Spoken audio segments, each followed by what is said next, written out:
Hello guys what's up, कैसे हैं आप सब दोस्तों मेरा नाम है शुभम जैन और मैं आ गया आपके सामने नई वीडियो के साथ। आशा है दोस्तों आप अपने घर में फिट एंड फाइन होंगे और अच्छे से पढ़ाई कर रहे होंगे। दोस्तों सारे के सारे पार्ट जितने हो चुके हैं dividend growth model and the earning price growth model तक जो है मैंने सारे के सारे पार्ट जो है यूट्यूब पे अपलोड करवा दिए हैं। आशा आप सब ने वो देखे होंगे, सारे के चारों पार्ट जो है आपने अच्छे से भली बात समझ लिए होंगे। जैसा कि मैंने आपसे वादा करा था कि financial management cost of capital की सीरीज़ को कंटिन्यू करते हुए हम आगे बढ़ेंगे कॉस्ट ऑफ इक्विटी के नए मॉडल की तरफ। चारों के चार मॉडल हो चुके हैं, अब है हमारा पांचवा मॉडल जिसका नाम है कैपिटल एसेट प्राइसिंग मॉडल। जी दोस्तों आइए दोस्तों हम शुरुआत करते हैं किसके कैपिटल एसेट प्राइसिंग मॉडल की, जो कि है बहुत इंपॉर्टेंट एग्जाम के पॉइंट ऑफ व्यू से बहुत ज़्यादा इंपॉर्टेंट है और काफ़ी बार जो है ये पेपरों में आ जाता है।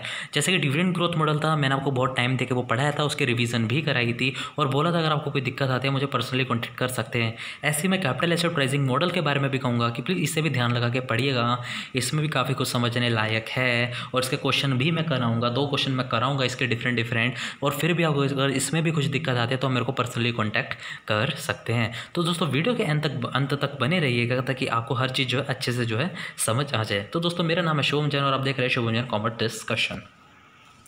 जी दोस्तों मॉडल का नाम CAPM, मॉडल का नाम CAPM। आखिर क्या निकलता है इससे भी निकलती है कॉस्ट ऑफ इक्विटी। कितने मॉडल थे? 5-6 मॉडल थे, 4 कर चुके, आज है 5वां। बस आप कामयाब होने वाले हैं, बस मेरे साथ बनिए रहिएगा।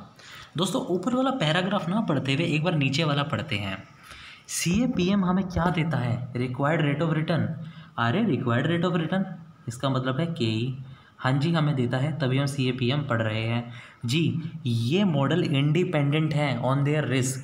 ये मॉडल उन्हीं लोगों के लिए एप्लीकेबल है जो रिस्क लवर हैं, जिनको पैसे की कोई चिंता नहीं है। एक लोग होते हैं जो ज़्यादा रिस्क बर्दाश्त नहीं कर सकते हैं, मतलब उन्होंने 10 लाख की इन्वेस्टमेंट करी तो चाहते हैं मेरे पैसे डूबे ना, मेरे को रिस्क नहीं लेना, मेरे को कुछ चाहे कम मुनाफा है मेरे को मुनाफा चाहिए। एक होते हैं रिस्क लवर, वो कहते हैं अरे छोड़ ना, रिस्क जितना भी हो हमारे साथ पैसे की कमी नहीं है, अगर सिक्का चला तो बन गए करोड़पति, नहीं चला तो डूब गए तब भी कोई बात नहीं। एक होता है रिस्क लवर जो रिस्क से जब प्यार करते हैं, जो सोचते हैं रिस्क जितना ज़्यादा रिटर्न उतना ज़्यादा। एक होते हैं जो रिस्क ही नहीं लेना चाहते, वो सोचते हैं कि हम रिस्क लेने की हालात में नहीं है, हमें अगर थोड़ा मुनाफा मिले हम थोड़े में ही संतुष्ट हैं, हमें रिस्क से कोई प्यार नहीं है। इसलिए ये मॉडल टोटली बेस्ड है on the independency of risk. जी दोस्तों independence of the risk involve share. जी दोस्तों जितना ज़्यादा रिस्क होगा उतना ज़्यादा higher required rate of return होगा। आपने आपने ये बिजनेस स्टडी में भी पढ़ा होगा छोटी क्लास के अंदर, जितना ज़्यादा रिस्क उतना ज़्यादा रिक्वायर्ड रेट ऑफ रिटर्न। इसीलिए CAPM मॉडल में पढ़ाया जाता है क्योंकि ये बेस है इंडिपेंडेंसी ऑफ देयर रिस्क। जी दोस्तों अब इसका फॉर्मूला क्या है, इसके एलिमेंट्स क्या है, वो डिस्कस करते हैं। एग्जाम में ये क्वेश्चन किस तरीके से आ सकता है उनको आप समझेंगे। It's all about the risk.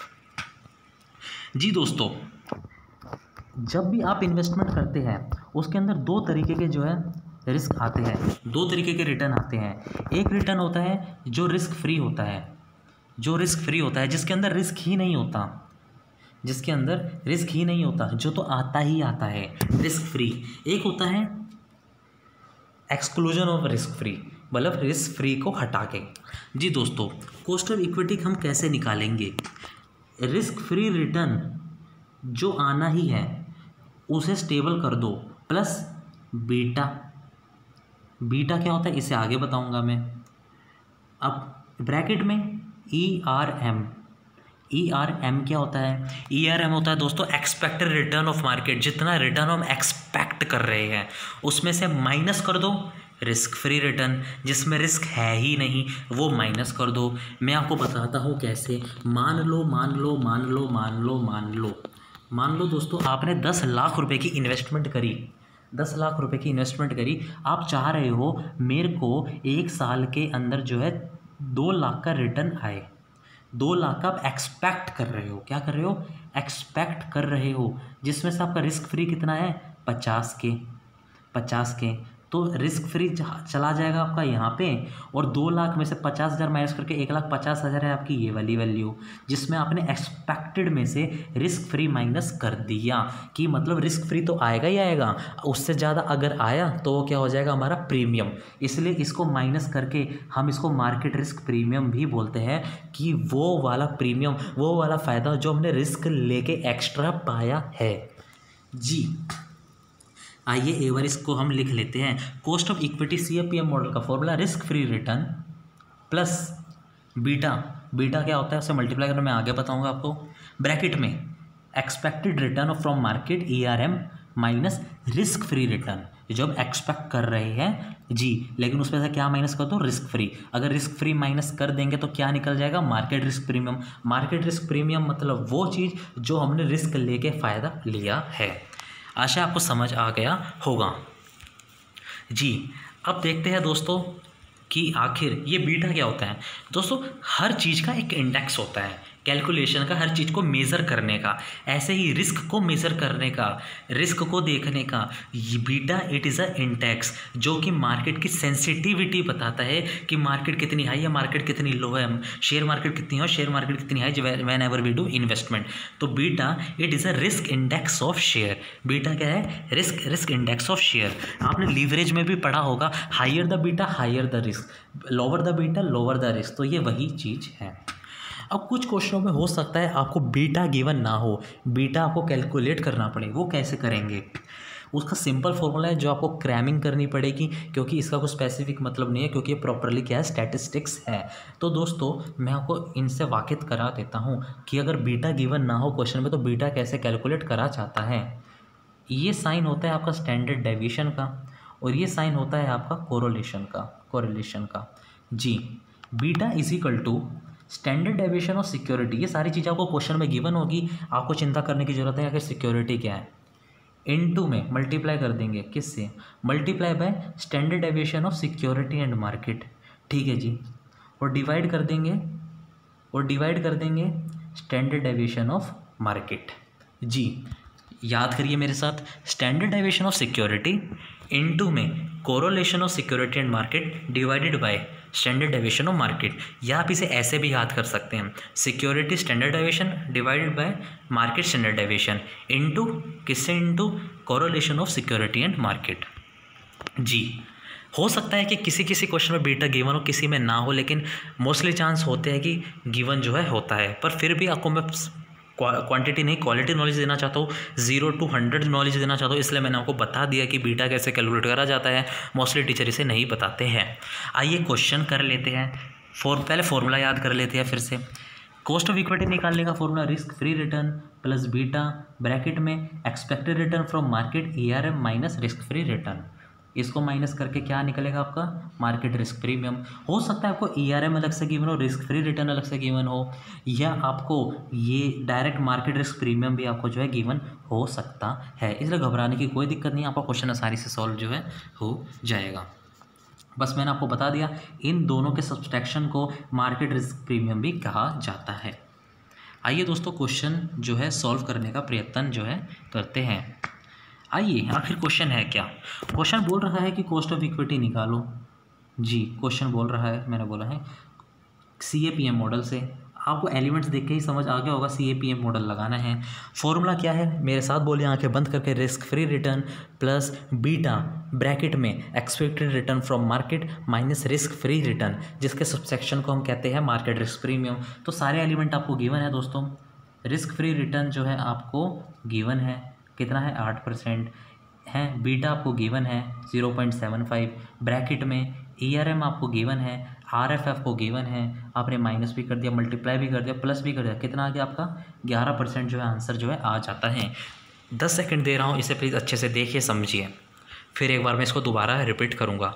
1 2 3 4 5 6 7 8 9 10 जी। दोस्तों फॉर्मूला क्या आता है दोस्तों, risk free return plus beta bracket में ERM minus risk free return. Risk free है 8% प्लस बीटा 0.75 ब्रैकेट में market risk premium which is subtraction of ARM minus RF, ये आपका निकल जाता है 11%। आइए अगला क्वेश्चन करते हैं जिसके अंदर हमें बीटा गिवन नहीं है, हमें बीटा जो है कैलकुलेट करना पड़ेगा। सबसे पहले एक बार बीटा का आप मेरे को फॉर्मूला बता दीजिए। बीटा का फॉर्मूला क्या होता है?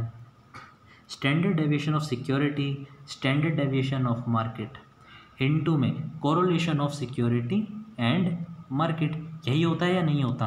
अगर याद नहीं हुआ तो दोबारा मेरे साथ बोलिए। Standard deviation of security into में correlation of security and market divided by standard deviation of premium. दोस्तों प्लीज़ नज़रें जमाई रखिएगा, बहुत इंपॉर्टेंट मॉडल है, इतना मुश्किल भी नहीं है डिविडेंड की तरह, लेकिन एग्जाम में आने के आसार बहुत ज़्यादा। मेरे इस वीडियो के साथ बने रहिएगा, एट दी एंड मैं खुद कह रहा हूँ, तो आप जब अपने क्वेश्चन करेंगे आपको सब कुछ आसानी से जो है समझ आने लग जाएगा। तो दोस्तों बने रहिएगा। क्वेश्चन है दोस्तों, रिस्क फ्री रिटर्न गिवन है, ARM आपको गिवन है, स्टैंडर्ड डेविएशन हो स्टैंडर्ड डेविएशन ऑफ एसेट, शायद कुछ गलती हो गई, नहीं सब सही है। स्टैंडर्ड डेविएशन ऑफ एसेट आपको गिवन है। हाँ दोस्तों, हम एसेट को सिक्योरिटी भी कह सकते हैं, एसेट को सिक्योरिटी भी कह सकते हैं, कोई दिक्कत वाली बात नहीं है। A और S जो है सेम है। स्टैंडर्ड डेविएशन गिवन है, ठीक है जी, सिक्योरिटी, मार्केट भी गिवन है, अच्छा जी, कोरिलेशन भी गिवन है, अच्छा जी। तो दोस्तों इसका मतलब क्वेश्चन चीख के कह रहा है, क्वेश्चन चीख के कह रहा है कि बीटा गिवन नहीं है, बीटा को कैलकुलेट करो। तो आइए पहले बीटा को कैलकुलेट करा जाए। स्टैंडर्ड डेविएशन ऑफ सिक्योरिटी और एसेट कितना? 2.8 डिवाइड इनटू में correlation of asset and market कितना? 0.8। हो बढ़िया जी। अपॉन में स्टैंडर्ड डेविएशन ऑफ मार्केट, ठीक है जी, कैलकुलेशन करें जी। इसको हमने इससे डिवाइड करा और इन तीनों को इससे इनटू कर दिया, समझ आ रहा है? Standard deviation of asset into में कोरिलेशन अपॉन में स्टैंडर्ड डेविएशन ऑफ मार्केट, कितना आ गया हमारा बेटा? 0.9739 आ जाता है जी। अब बोल रहा है कॉस्ट ऑफ इक्विटी निकालो। कॉस्ट ऑफ इक्विटी का formula risk free return plus beta into में market risk premium. Market risk premium कैसे कैलकुलेट होता है? Expected return from market minus risk free return, ये रहा आपकी आंखों के सामने। तो सारे की सारी वैल्यू पुट कर दीजिए, सारे की सारी वैल्यू जो है पुट कर दीजिए। रिस्क फ्री रिटर्न भी गिवन है, बीटा भी गिवन है, ARM भी गिवन है, रिस्क फ्री रिटर्न भी गिवन है। तो लीजिए निकाल लीजिए, 8% प्लस बीटा, ARM कितना? 18% माइनस RF 8%, 17.74% जो आपका कॉस्ट ऑफ इक्विटी आ जाता है। आइए एक बार और जो है रिवाइज करते हैं। ये रहा बीटा का formula, standard deviation of security और एसेट इनटू में correlation of security and market upon में standard deviation of market. Cost of equity CAPM model से कैसे निकलती है? Risk free return plus beta, market risk premium, market risk premium का दूसरा नाम अगर हम माइनस कर देंगे expected return from market minus RF से, तो आपका कॉस्ट ऑफ इक्विटी निकल जाएगा। दोस्तों घबराने वाली कुछ भी बात नहीं है, घबराने वाली इसके अंदर कुछ भी जो है बात नहीं है। अगर आपको सारे के सारे एलिमेंट्स आते हैं, फॉर्मूला याद हो जाता है, सारी की सारी चीज़ आपको स्ट्रेट फॉरवर्ड गिवन होगी, तो आपका आंसर जो है डेफिनेटली प्यार से मोहब्बत से निकल जाएगा। तो दोस्तों प्लीज़ इस वीडियो को देखते रहिए, आनंद प्राप्त करते रहिए, क्योंकि ये वीडियो जो है आपके सारे कॉन्सेप्ट जो क्लियर कर। अगर एक बार आपको समझ नहीं आता है तो आप बार बार पूछिए, 3 बार पूछिए, मैं आपको मना नहीं करूँगा, क्योंकि मैं आपका हूँ, मैं आपसे बहुत मोहब्बत करता हूँ, मैं आप ही के लिए हूँ। अगर आप मुझसे कुछ भी क्वेरी बोलेंगे तो आप जो है मैं आपकी पर्सनली डील करूँगा। आप मेरे को इंस्टाग्राम पे मैसेज कर सकते हैं, व्हाट्सअप पे मैसेज करते हैं, आपको मेल भी जो है कर सकते हैं। मैं डेफिनेटली आपकी जो है प्रॉब्लम जो है डील करूँगा। मैं जानता हूँ बहुत ऐसा समय चल रहा है पूरे वर्ल्ड के लिए कोविड-19 की समस्या की वजह से, और एग्ज़ाम भी काफ़ी सारे पोस्टपोन हो चुके हैं। तो दोस्तों प्रॉब्लम तो आती रहेगी जाती रहेगी, लेकिन आपको इस चीज़ को एज एन अपॉर्चुनिटी समझ के मेहनत करनी है, अच्छे से अपना 100% देना है, ताकि आप जो है सफल जो है हो पाएँ। और दोस्तों अगर आपको कुछ भी क्वेरी होती है आप मुझसे पूछ सकते हैं, क्योंकि मैं आपकी अगर सफलता का कुछ भी जो है एक छोटा सा कारण बिंदु भी बन सका तो मेरे को जो है बहुत ज़्यादा खुशी होगी। तो धन्यवाद दोस्तों, इस वीडियो को देखते रहिए। अगर एक बार ना समझ आए 2 बार देखिए, 3 बार देखिए, 4 बार देखिए, पर आपको डेफिनेटली एक ही बार में जो है समझ आ जाएगी। और हाँ, क्वेश्चन की प्रैक्टिस भी करिए अपनी रिस्पेक्टिव किताबों में। थैंक यू सो मच दोस्तों, लव यू और God bless you all, thank you so much.